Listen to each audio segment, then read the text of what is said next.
big parts in the sales. Spencer and Jesus were there listening to every word that spilled out of their witness's mouth. 2 clerks took turns writing down his exact words.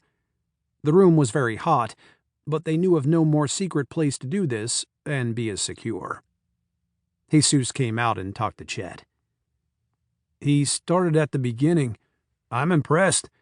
He has a very sharp memory. We have only had to correct him twice about a relationship he had that we didn't agree with. He even apologized for his mistakes. His testimony should put them all in prison." "That's what we needed."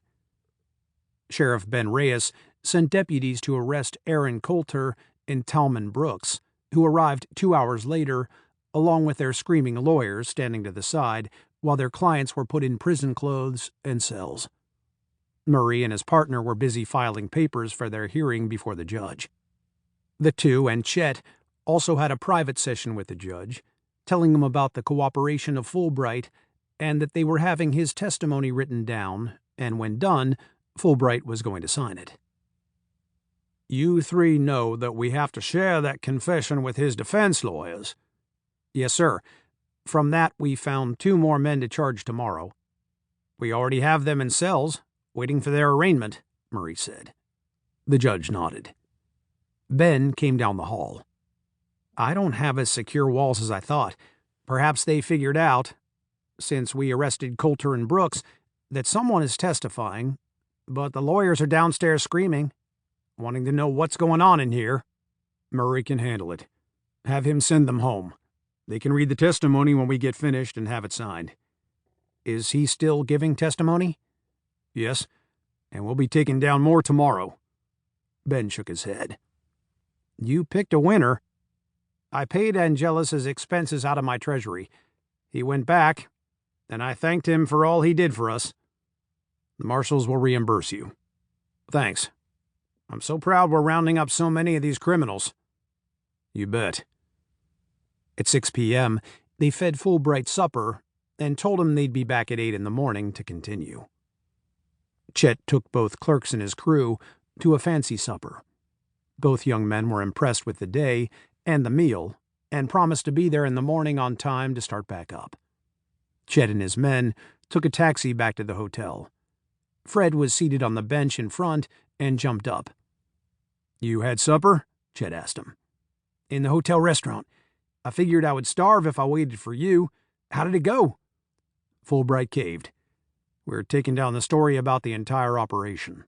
Ben arrested 2 more men from town who were involved, and they'll be charged in court in the morning." "Wow. We are winning, huh?" "Damn right we are. Breakfast at 7, jail at 8. Get some rest." "Oh, I checked on the horses at the livery. They're doing great since we got back," Fred said. "I need to go meet Slaughter and thank him."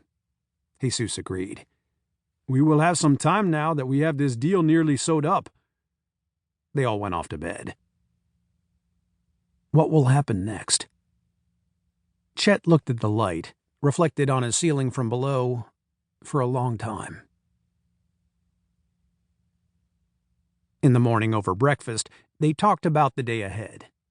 Chet assigned Spencer and Jesus to continue to make sure Fulbright was on track in his confession. Then he told Fred he could join them, but let them handle it while he just listened.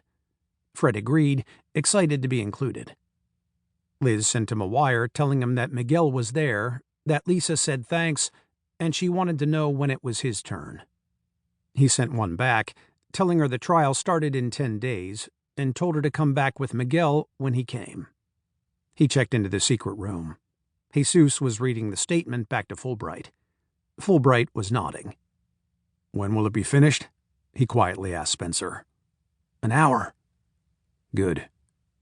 He even testified that the guy, Diego, in Nogales, was involved and that they had made several sales down there.